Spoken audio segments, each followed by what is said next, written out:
Balita ko ma'am, lumalabas na rin kayo sa sa TV ah. Ano po ba, saan po ba kayo lumalabas ma'am? For now po, nagko-commercial po ako. Ayun po, before po, unang-una nagsimula talaga ako sa Showtime Sexy Babe po. O mga taga-naik, nabalitayan na ba itong sulit na rolling cart dito sa inyo na nagsiserve ng chicken pastil, tacos, at yung chow fan rice nila na may iba't ibang toppings na araw-araw sold out? Paano ba naman hindi? Bukod sa masarap, presyong abot kaya na pagmamayari ng commercial model at dating Showtime Sexy Babe at nakakasama ng Viva Max artist sa movie. Nabalita mo na ba? Kung hindi pa, tara! Banatan na natin yan. Let's go!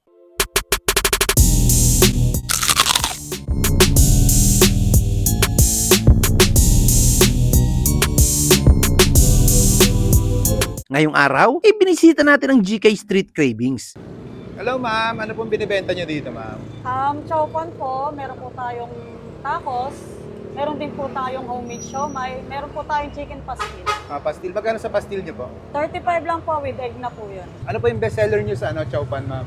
Yung chow pan overload po namin kasi lahat po ng flavor, magkakasama na lahat ng toppings, tapos may kasama pa po siyang drink. Sige nga po, patikim ako ma'am ng bestseller nyo, isa lang. Sige po, lutuin pa lang sir. Sige po. Gaano na po katagal to ma'am, tong negosyo nyo?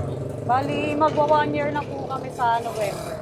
Malakas naman po. Opo, kasi almost limang refill po kami sa chow pan namin. Pero ano yung pinakamabenta? Yung tacos po namin, halos lahat po ng product namin. Nasa-sold out po kami. Oh. Hanggang anong oras po kayo ma'am dito? Open po kami ng 6 p.m. hanggang 12 midnight po. Paano nagsimula ito ma'am negosyo nyo?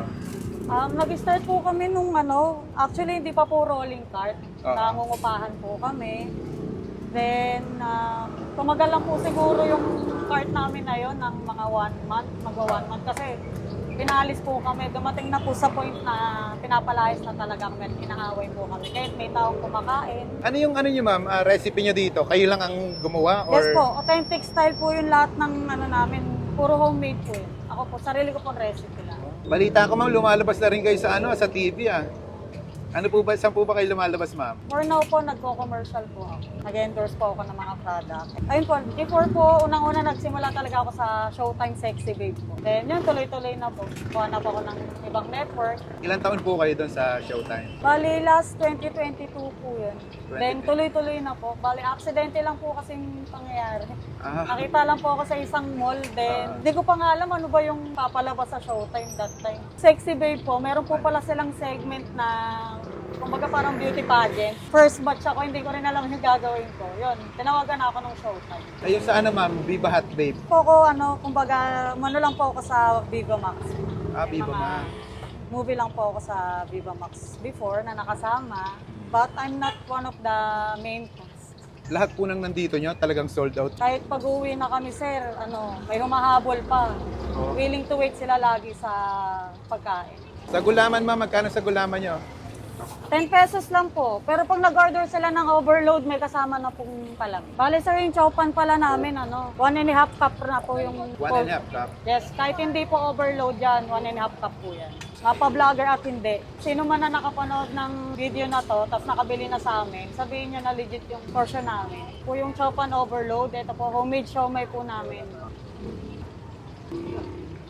Yan po yung 110 pesos. Opo. 100. Lahat po ng toppings na nakikita nyo sa menu namin, magkakasama na po sa lahat.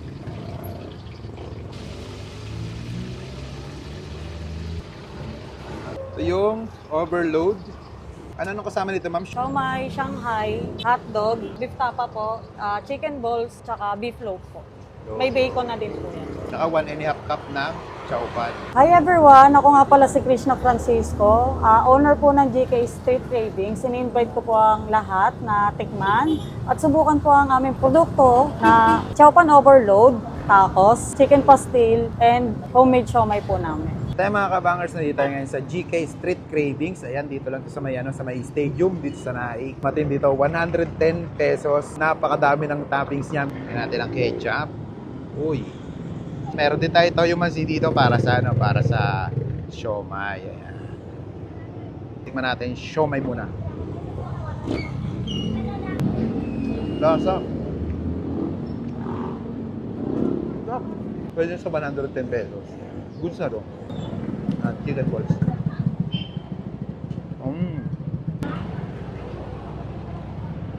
Shanghai.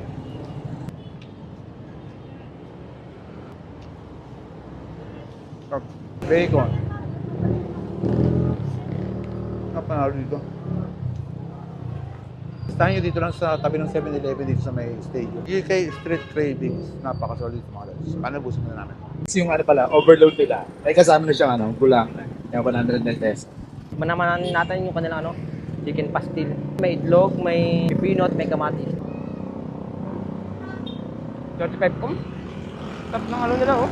Chicken pastil nila oh. Talaga natin ano, soy mansi. Saka banana ketchup. Natin. Sarap.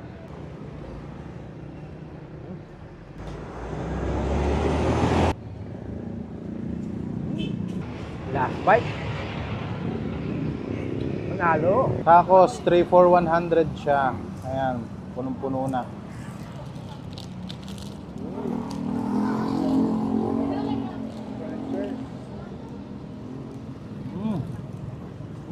Wala pa na.